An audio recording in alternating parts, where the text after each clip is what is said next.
You're clean, aren't you? Except for your tower. You're a tower junkie, Roland.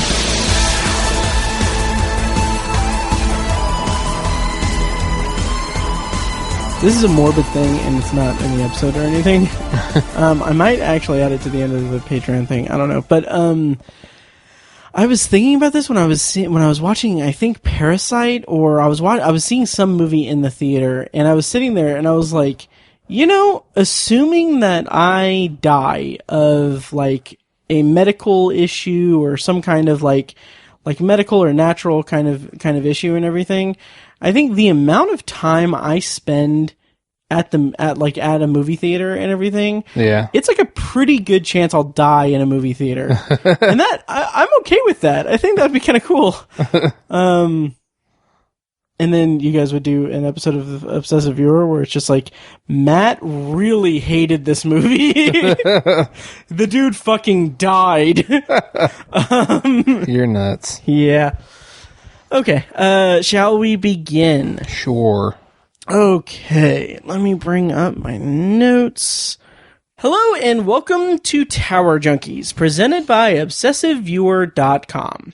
Tower Junkies is a podcast celebrating the work of Stephen King with a special focus on his magnum opus, the Dark Tower series, occasionally. We discuss the themes, characters, and mythology of the series in Palaver episodes, and review the books and comic series in Kef episodes. We also discuss non-Tower King novels, TV and film adaptations of King's work, and the latest news about all things that serve the King. You can find more of our work at TowerJunkiesPod.com and follow us on every level of social media at TowerJunkiesPod. Oh, my voice cracked. I'm one of your hosts, Matt Hurt, and with me today, as usual, is Tiny. Hey, guys. Hi, Tiny. Do you want to tell our listeners what we're doing today? We are going to record an episode about the Shining miniseries from 1997. Yes. At long last. I don't know why that happened. Yeah, oh, that's fine. Was that a MAGA hat? Yeah, it's Oh. Simplex is the company that... Gotcha. Yeah, so...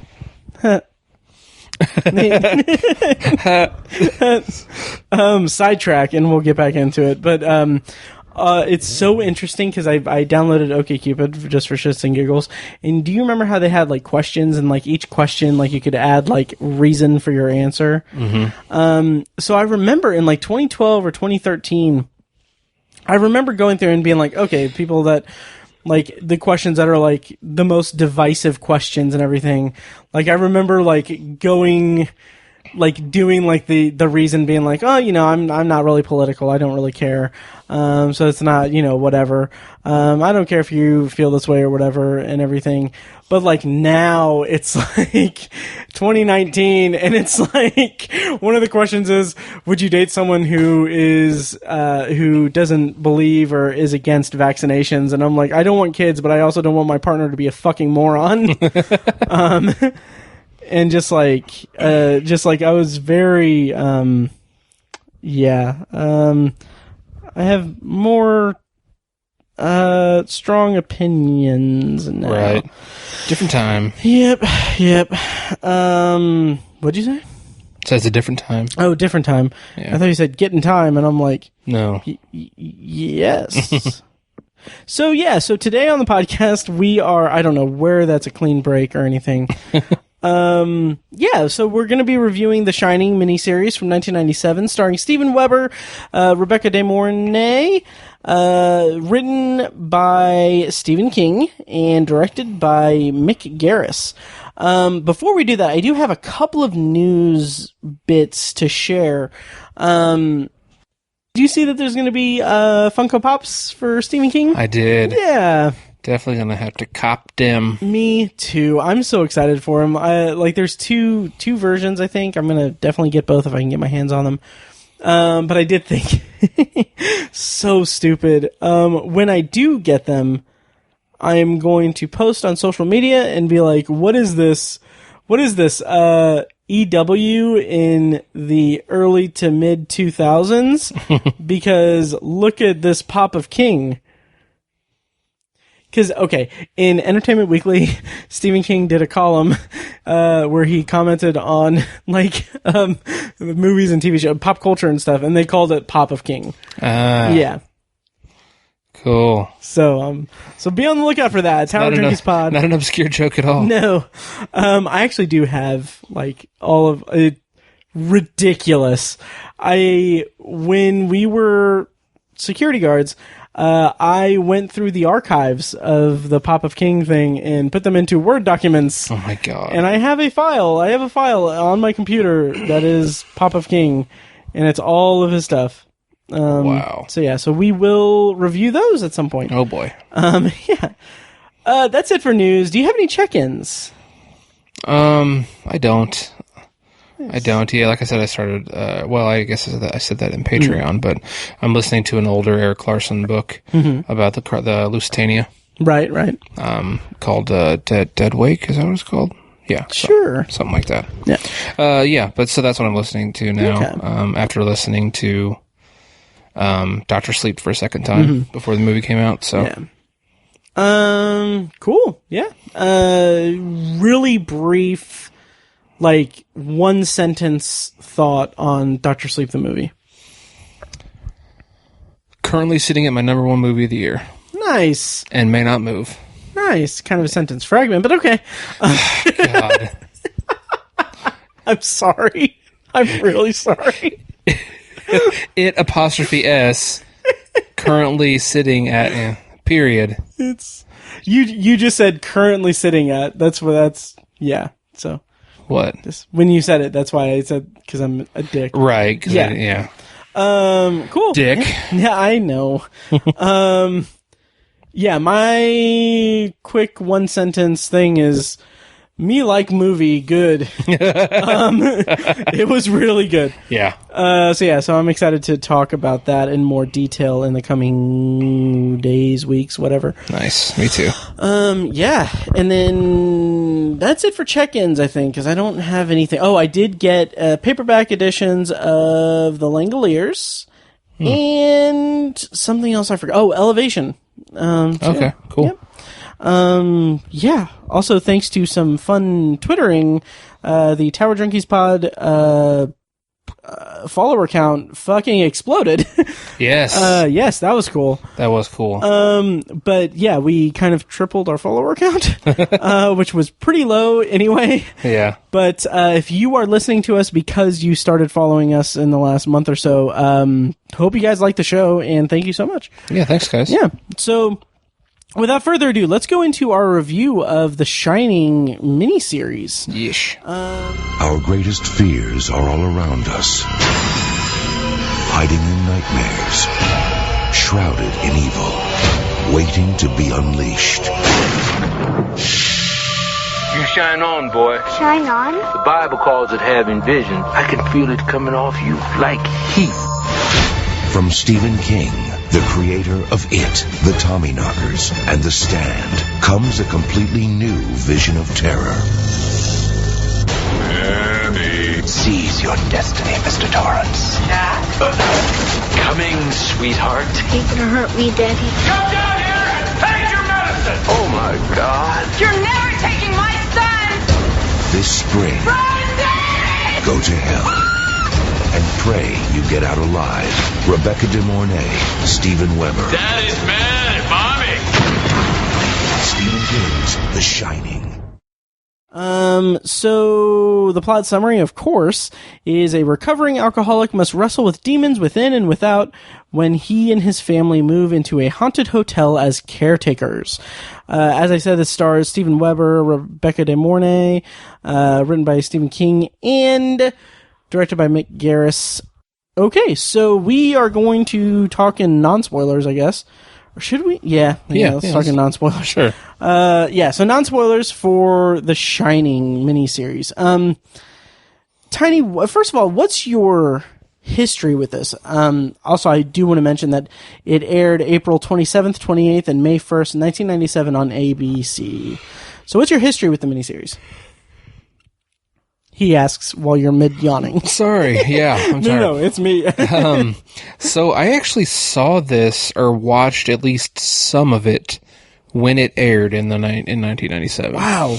But I remember next to nothing. Okay. I remember asking my dad, like, why is he swinging around a croquet mallet? I thought it was supposed to be an axe. Nice. And my dad was like, well, in the book, and he explained that to me. I was like, oh, okay. And then 3 years later, I read the book, and I was like, okay, there it is. But I just remember the guy from Wings yelling a lot and screaming. I really remember nothing about it. Very just like literally like snapshots. Wow. But that was really my only experience with it. I've never rewatched it since. Okay. Did we watch it at work? If we did, I do not remember it. Okay. Because I feel like we did, but I mean, it's probably just my imagination, or I think maybe I just watched it by myself. Could be. Yeah. Maybe it's something that we maybe like tried to watch or started watching and then didn't continue with, maybe. Right. Yeah. Well, that's interesting. My history with it is I watched it once to completion, at some point in my life, and thought it was really cheesy and everything, and I just wasn't really into it. It was definitely after I read the book, and I appreciated the closeness that it kept to the book and everything, but I was also just a Kubrick nerd, so I was kind of, anything that challenged Kubrick's movie was like the devil to me. Yeah. So, right. Yeah. But yeah, and I don't have any real other like memories of it or anything. I feel like maybe my parents watched it when it aired, and maybe I saw bits and pieces of it, but that could just be, I could be conflating that with the It miniseries. But I do want to mention that, just Steven Weber, I was very interested in his performance because I've said this across all podcasts at some point. I grew up watching Wings and loving Wings. Yeah. Like, it is still one of my favorite shows of all time. Just so much of my childhood and nostalgia is in that show. So I was really excited to see Steven Weber do it because he's Brian Hackett. Yep. I was excited to see if he could hack it. But it's interesting. I read a piece of trivia that I don't know if this is true or not, but it was on IMDb, and I meant to like try to tweet at the people involved to see if it was true, but I didn't. Okay. So the piece of trivia that I found was the role of Jack Torrance was originally offered to Tim Daly. He was interested but unavailable and suggested they offer the part to his Wings co-star and good friend Steven Weber. Daly eventually worked with Stephen King in the miniseries Storm of the Century in 1999, which I think is really interesting. Tim Daly, of course, plays Joe Hackett on Wings, or did, back in the 90s. Yeah. So that's kind of my experience with it. I was kind of excited to revisit it just because I've read The Shining more, and I was excited to see kind of what the miniseries had in store. Totally. Yeah. Yep. So, in non-spoilers, Tiny, how did you feel about the Shining miniseries? There are more than a few things to really like about this miniseries. I think a few of the performances are actually pretty darn good. I really loved seeing a visual representation of the relationship between Jack and Wendy, because that's something when I read the book this year that really jumped out at me, is how much they really were in love with each other, and how his demons wrecked that, and I think the series did actually a really good job, and credit goes to Steven Weber and Rebecca De Mornay as well. Did a really good job of demonstrating their chemistry and how much they cared about each other, and the way they fought, and then they would make up, and then they'd fight again, and things just kept getting worse and then getting better and worse. That roller coaster was actually done pretty darn well in this series, and I actually I kind of loved seeing that. Nice. Getting to experience it in another way. That was something that the movie didn't have in the slightest. Right. Which we talked about, or we will talk about in an episode. We did talk about. Yeah. So yeah, those are some of the things that I really enjoyed about it. It also just seeing and experiencing like pretty much the full story. Like there's almost nothing from the book that's not in this series. Like Yeah, I agree. everything's in there, and so seeing it all visually and audibly represented was just another cool way to experience the story. I agree. Yeah, those are great things great things about it, but also some of those great things are kind of rough too. Yeah. This is like 4.5 hours total, and it really shows. Like you Yeah. really feel that. I think the story, every aspect of a book shouldn't necessarily be transferred to a visual medium. I think editing in that respect is a very good thing, and I think that really bogged down the series. Like, if it was a tighter 3 hours, I think it would have been a lot better. Just 3 1-hour episodes, I think it would have been a lot more palatable, and you could have kept a lot of the meat in there. And then some of the performances were really bad. The kid Cortland Mead was actually kind of okay sometimes. Yeah, but he hams it up pretty good. He really does in a lot of scenes. There's, and this is maybe not fair. It's not an indictment of his performance or anything, but just the way he talks is just kind of Dilbert grating on my nerves. No, it's just like he's very nasally, and it kind of sounds like he has like a sinus infection. Yeah. And his mouth is very gummy. Yep. It's just it's kind of off-putting. Yeah. Yeah. But he's not like horrendous. Yeah, there are much worse child performances. That I can think of. And it's a tough role. I mean, it really is. And then the guy who played Dick Halloran, Melvin Van Peebles, I thought he was really, really bad. Oh, you did? Yeah. Interesting. I just did not care for it. He looked awesome. Oh, like, he has a great look about him. Very kind of like Motown kind of guy. Like, great look, but I thought he was really bad. I kind of really liked his performance. Really? Yeah. Okay. Interesting. Elliot Gould as I liked him. as Ullman. I wasn't too crazy about him. Oh, dang, okay. Yeah. Maybe it was actually getting to see him as like kind of be the asshole that he was in the book. Yeah. That was enjoyable. Well, I think like his scene that he has is very early in the miniseries, and it's like it is an exposition dump. It is, yeah. And it's not, I don't know, it just didn't do it for me. It felt like he just had too much exposition to deliver than anything like worthwhile. Okay. But I will say that I did enjoy the miniseries quite a bit overall. Like you said, it follows the book very closely and has that just kind of Stephen King touch to it that I really appreciated. It's one of the stronger adaptations that I've seen of his that works in terms of him adapting it himself. I do want to mention that I am so, and I'm sure it's just exterior. I doubt that, I don't know if they filmed interior, but just like the fact that it's the Stanley Hotel is just, it's such a nice like full circle thing. Yeah. Stephen King got inspired for the Shining novel when he visited the Stanley Hotel. That was just so cool to see. The topiary animals are a little 90s. Yeah. Doesn't hold up very well. Yeah, but good for them for actually, trying it. Right. Something else I was going to say. One of the big things that I liked about it, and we'll talk more about this with Dr. Sleep. I thought it was really interesting that they gave Jack an AA arc. Yeah. So, because if you've read Dr. Sleep and you've read the author's note from Stephen King, and if you're aware of it, like one of the things that made him interested in writing Dr. Sleep and following up with Danny as an adult was the kind of thought of what if Jack Torrance had entered AA before the Overlook took hold of him.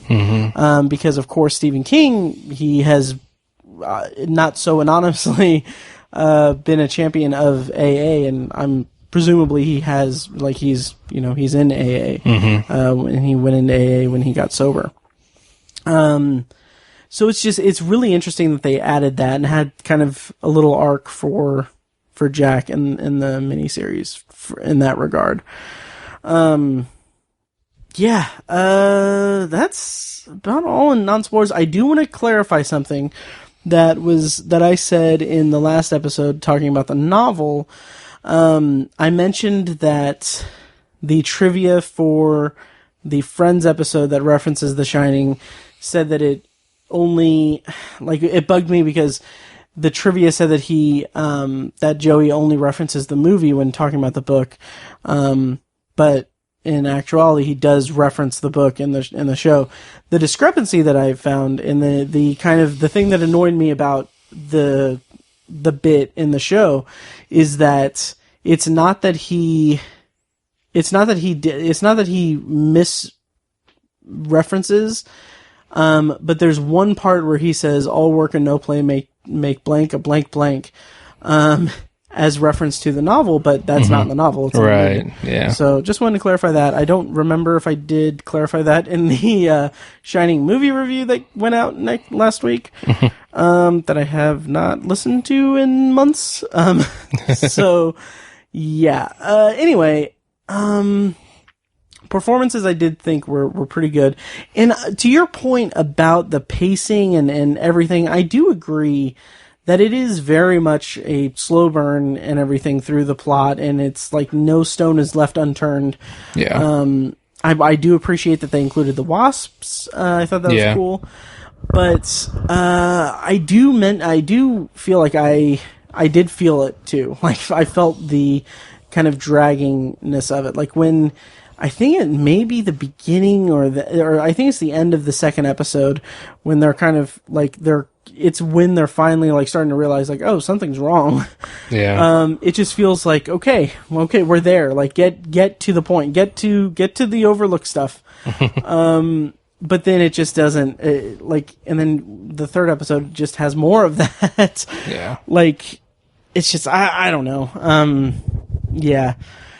But yeah, anything else in non-spoilers?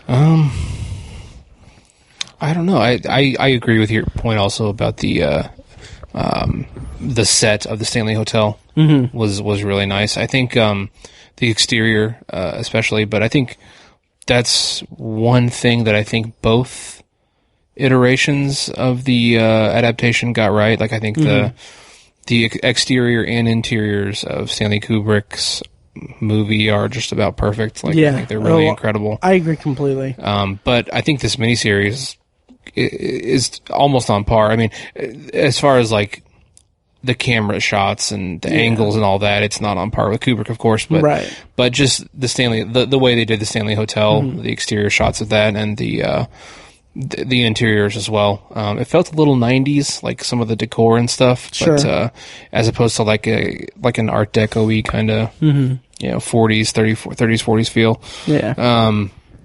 But it still looked really good. Yeah, had a good feel to it. I agree. Yeah. I'm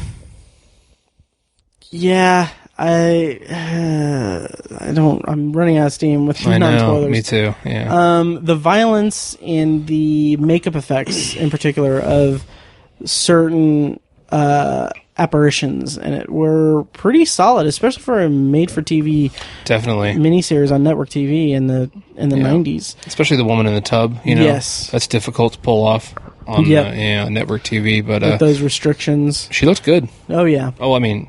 Horrendous. You're right. Yeah. Horrendously good. You want to fuck her. I get it. So, I'm sorry. But yeah, I was, it's a fine line to toe because it's obviously going to be dated, but it's also like, I don't know, there's something in my brain that like when I see like disfigured faces or like people with masks on and everything, like in my brain I want to believe, like I want to be in on it and everything. I was pretty much into it throughout it.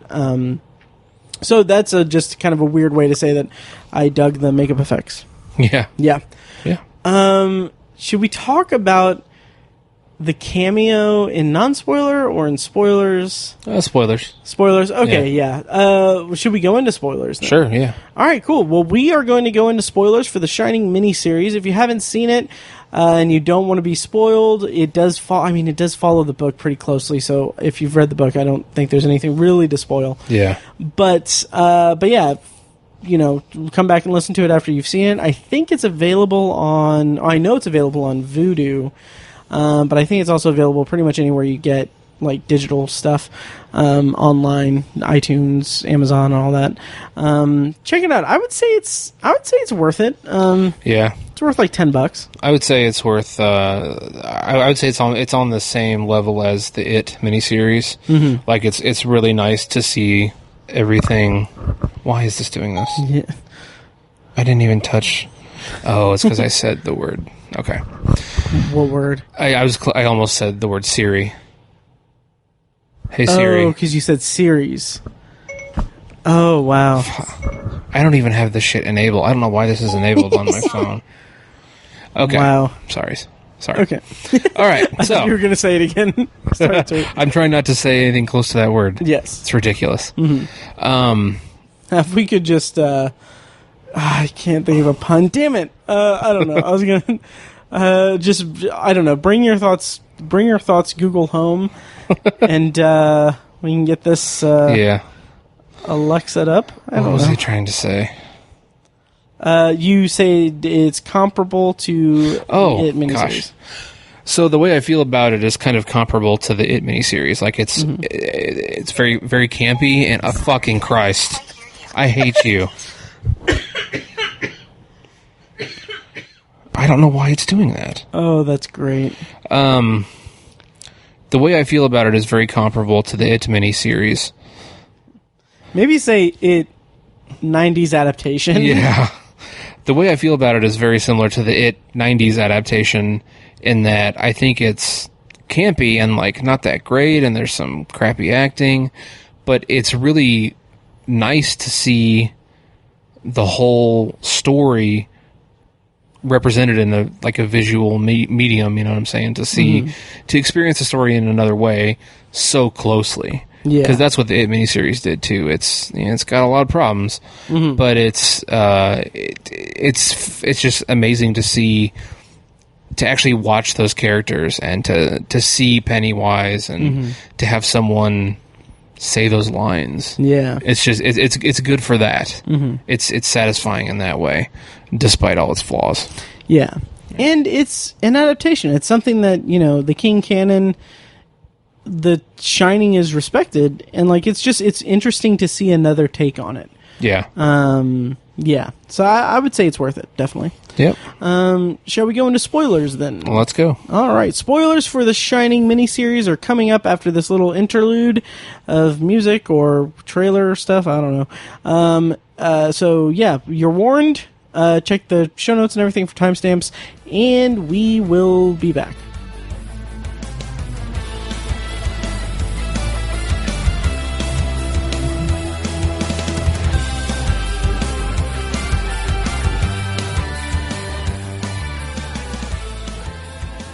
Okay, spoilers on for The Shining 1990s adaptation. Oh, okay. The Shining miniseries from 97. So, the cameo. Let's talk about the cameo. Yeah. Stephen King as the ghoulish band leader. Right. In the banquet hall room or whatever. Okay, so have you seen what his character name is? Yeah, I have, yeah. Oh, okay, damn. I was hoping that I would be able to, surprise you, but no, I saw. Yeah, it's interesting. Like basically he's the band leader of this band that's playing in the room, and on the drum kit it says the initials. Wow.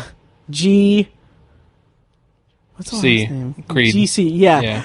And so if you go into IMDb and check the cast list and everything, he's credited as Gage Creed, which is really cool. Like I thought that was a nice touch. Yeah, a little Easter egg.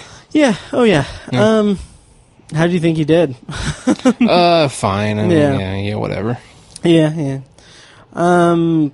What else in spoilers that we haven't even begun yet? Yeah. Well, one thing I could have said in non-spoilers that I forgot to mention is as I was reading the book, 17 years ago or 20 years ago, basically, and even again as I was reading it this year, I was I didn't have a good visual in my head for Jack Torrance's kind of like tick where he rubs his mouth. Oh yeah, it's in the book so prevalently, and I just didn't know what he was like. What is he doing? It didn't really make a lot of sense to me. But as soon as Steven Weber did it in the series, and like it was drawn attention to by Rebecca De Mornay, Wendy. I was like, oh, okay, that like it just totally clicked, and it's another one of those things where like that's why TV and movies are so great, because it's like I don't possess the imagination to fully envision something interesting, and it was just great to see that again. Yeah, that's really interesting because that's one of my. I wouldn't say it's my favorite part of the book or anything like that. Yeah. But it's an interesting, like you said, like an interesting tick. And I was really taken with it in the book, because it just feels painful. Like when you read it. Like I've just, like my mental image of it is him wiping his dry lips, and like, I put into that like more of a dry rub as opposed to like a buffalo sauce. But no, like a dry rub of like chapped lips and like just blood caked in, cracked, bleeding. Yeah. And I liked that in the miniseries also. I don't know what she's doing. She's trying to pick out a movie to watch. I know, she is so pretty. Okay. But yeah, I did appreciate that in the miniseries. Jack Nicholson doesn't really do that in the movie, does he? I don't think so. No. Yeah. I also, I ended up being really touched by the scene where, Jack has been like fully possessed by the hotel. Yes. And he's chasing around, little Danny. And it's a scene. It's the most touching scene in the book. Yeah, where he kind of regains his clarity and just fully accepts the situation and has one last moment with his son. Yeah. In the book, it's really good, and it's not in Stanley Kubrick's movie. Yeah, and we like maligned that. Yeah. Just total lack of characterization in that movie. Oh, 100%. But the characterization is kind of perfect in this series. It's not performed well at all times, and there's issues. But that moment, I think Steven Weber nailed that. Yeah. And just the scene in general was really good. Like good close-ups, and it just the escalation and the culmination of everything. The climax was just great in that moment, and I actually enjoyed that a lot. I think that moment is sort of, if you're a fan of the book, I think that moment is really, just that moment is worth watching this. Totally. Yeah. Oh yeah. Slogging through 4 hours to get to that. Yeah. Also, we talked about him having a roque mallet instead of an axe. I like that, and you might say that. I mean, okay, they kind of really, since Stephen King adapted it himself and everything, I'm sure that, like, you could say they really poured a lot into the miniseries. You might say they really, they were really going for roque, with it. So, although I think technically it's a cricket mallet in the Oh, is it? Yeah, because Ullman has a line where he talks about Denver cricket or something like that. Oh, okay. But anyway, they really went like they were going for roque. Yeah, they were. Yep. But before that, I was really impressed with the unsettling nature of the kind of violent outburst that Jack has with Wendy also, like by that staircase. And it's violent. It's really unnerving. Yeah. Did that resonate with you? It did. Not as much as the other scene where something nice happens. Mm-hmm. But yeah, it did. I kind of forgot about that from the book, that she kind of gets her ass kicked, and I mean, she's like legitimately injured. Mm-hmm. You could definitely feel it in the series. Yeah, totally. So the boiler explodes, as it should. Mm-hmm. How'd you feel about that? I kind of remember kind of cheesy, effects and everything. Yeah. But I did appreciate that they did it. Right. You might say that they really No, you wouldn't say that. They were really going for boiler. No, that doesn't work. God damn it. So. I mean, they did go into that scene with like a full head of steam, though. Oh, good. That's good. Hey, damn it. That's awesome. You set them up, I'll knock them down. Yeah. Oh, the thing that we kind of teased in a way in our novel review of The Shining was you had said that you thought that it was in the novel that Danny's vision of Tony was his future self. That is something from the miniseries. So how did you feel about that last scene where it's in the future, Danny is graduating from high school or something, and Wendy and Dick are in the audience, and we realize that that it was Tony was him grown up all along. How'd you feel about that? I don't know. I just think it was weird and not really. I didn't dig it really. Yeah. It just kind of. It just didn't make a lot of sense to me, I guess. Yeah, I like it in theory because I'm a sucker for time travel, obviously, which isn't technically what this is, but I kind of like the idea of this conscience, this supernatural branch of his conscience and consciousness is just his future self. And I didn't really take it to be he's his future self is guiding him and everything. It's just no, this is just he's so strong in The Shining that he has the ability to guide himself as an older, I don't know, maybe it's just a manifestation of his, shine, but I don't know. Yeah. So I don't know. It felt kind of cheesy and hokey though. Yeah. Especially when when Steven Weber pops up as an apparition as Jack, and it's I'm really proud of you. Right. And everything. It's I don't know, that felt I don't know, kind of hokey. Yeah, too neat, I guess. Yeah. Yeah. Oh, yeah. Right. Yeah, so anything else on the Shining miniseries? No. The topiary animals. Yeah. They were a thing. They were a thing. Do you think that there's any way to make that not look silly? I mean, with modern CGI, I think so. But in 1997, no. Yeah, I agree. Especially on network TV. Yeah. Yeah. I don't even know if today, if it's so weird. It's it's so weird. I don't know how they could achieve that. Yeah. Yeah, I don't know. I bet they'd find a way. Yeah. Yeah, well, is that our review? Yeah, I think so. Nice. I'm not sure how much dissection it necessarily needs, Yeah. If you talked about the novel, you've kind of talked about the miniseries. Right. So. And another thing that I did like about the miniseries is the backstories that they had for the history of the hotel. Mm-hmm. Also, again, and I've said this I'm required to say this pretty much on every podcast, I would just love a TV show that is the Overlook Hotel through the years, an anthology show. Yeah. But that would be good. Yeah.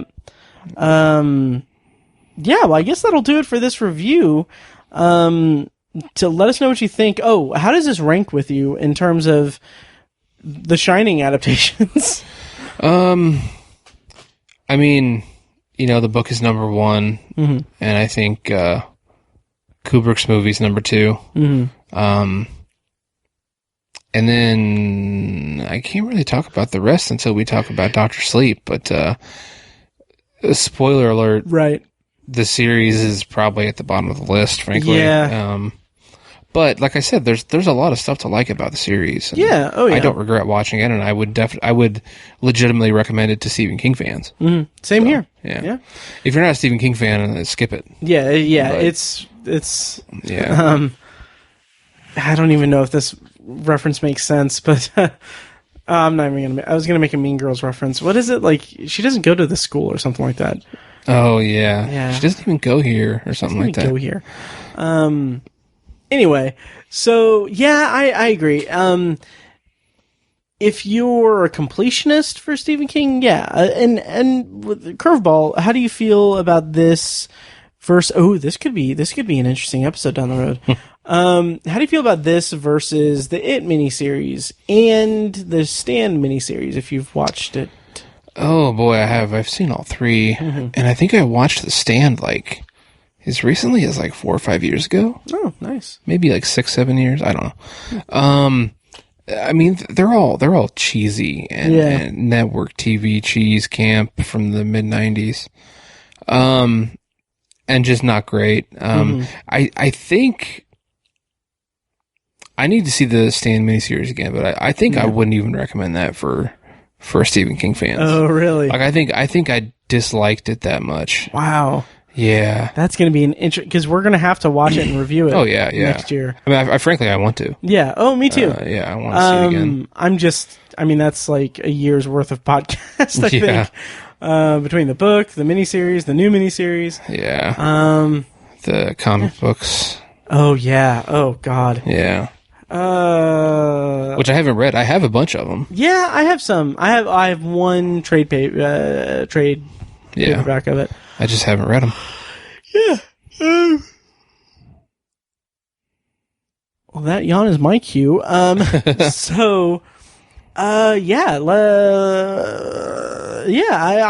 don't have many memories of the Stand miniseries. I did watch I think the first episode of it recently because I bought it on Vudu. And it was fine. It was good. Yeah. I think I'd recommend the It miniseries a little bit more than this one too. Yeah, Because I feel like that didn't drag nearly as much I agree. as this one did. Yeah. Yeah. Plus, you have that ensemble Yeah. with that and the kind of the dueling narratives and everything. Right. There's more to it than The Shining. I Yeah. think. I agree. Which is weird. I want. Technically, was it shorter than The Shining? I think so, and miniseries? I think it's 2 parts, and I think they were each an hour and a half. That sounds about right. So That is nuts. yeah. Yeah. Anyway, that'll do it, I think, for this episode. Next time, we're going to do Dr. Sleep and Dr. Sleep. Yeah. Super excited to finally talk about those. Me too. The book and the movie. Yeah. Just so pumped for that. Yeah. It miniseries was an hour and 15 minutes shorter Okay. than the Shining. That's what I thought. Yep. All right. Well, thank you guys so much for listening, and let us know what you thought of this episode and of the miniseries and everything. I think that'll do it for this episode. I think. Any parting thoughts, Tiny? Nope. All right. Well, thank you guys so much for listening, and long days and pleasant nights. And may you have twice the number.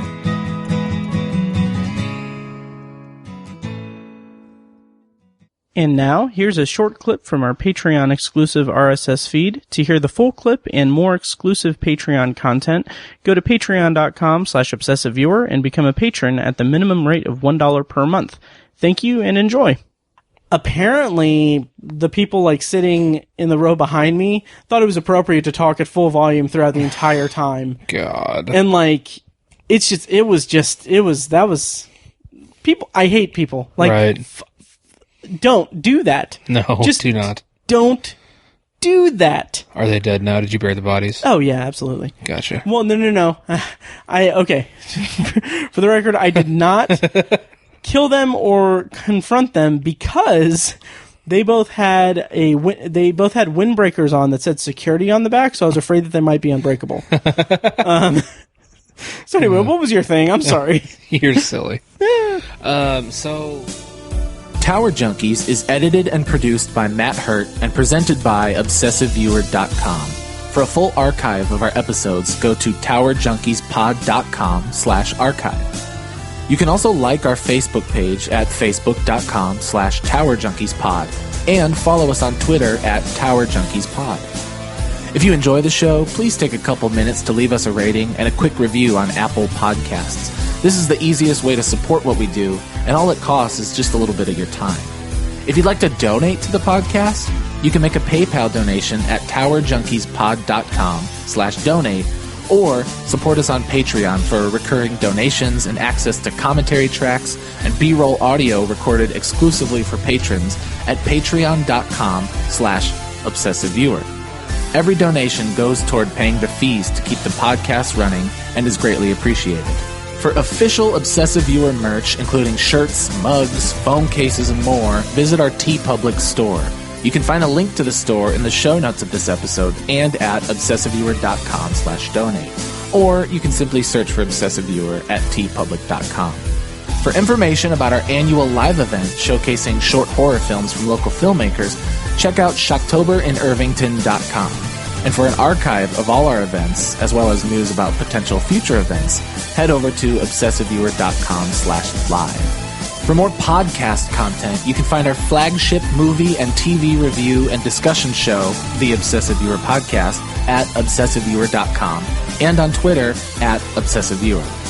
You can also find Anthology, Matt's solo podcast covering the Twilight Zone, and other classic and contemporary science fiction anthology TV shows at anthologypod.com and OV Anthology Pod on Twitter. And finally, check out The Secular Perspective, Tiny's side project podcast, which tackles current events and life's big questions from the perspective of secular hosts Chad and Amanda at thesecularperspective.com.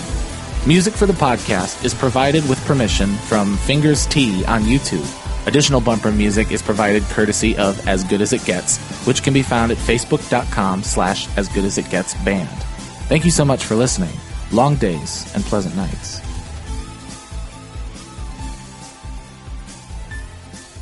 Kitty!